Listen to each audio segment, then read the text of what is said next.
Hi, I'm Lauren Filby. I'm a consultant paediatrician, education supervisor and college tutor from Ipswich, and I've been asked to share with you some of my thoughts about Domain 10 of the Progress curriculum, which is education and training.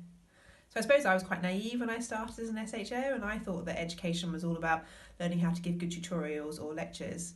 But I've come to realise that it's more important than that, and it's actually a very key part of what makes us a good paediatrician. In the interest of brevity, I'm going to cut it down to three key areas as to why I think being a good educator is really important. The first is sharing knowledge. Inevitably, as we progress, we have more and more knowledge that we want to share, and figuring out your best way of communicating that with different audiences is obviously important. Dedicated education time is increasingly squeezed, and so we have a duty to make those times really high quality.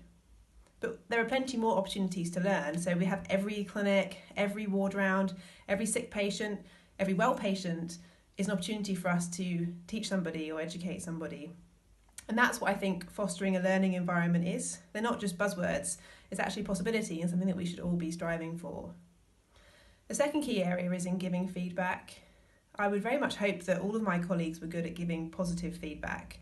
I think a trainee who makes a very sensible plan and what could be higher praise really for a trainee deserves to be told well done. And I think most of our colleagues do that because PEDS rocks after all.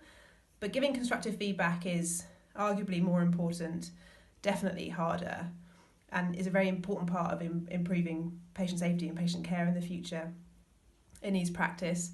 I'm definitely not as good as I could be at it. Spoiler alert, you never stop learning even when you become a consultant.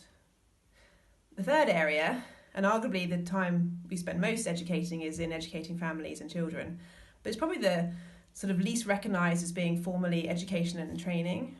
We spend a lot of our time educating families and children one-on-one, and there's an abundance of opportunities to practice that through your training. If you really want to test your education skills, I can recommend talking to groups of children.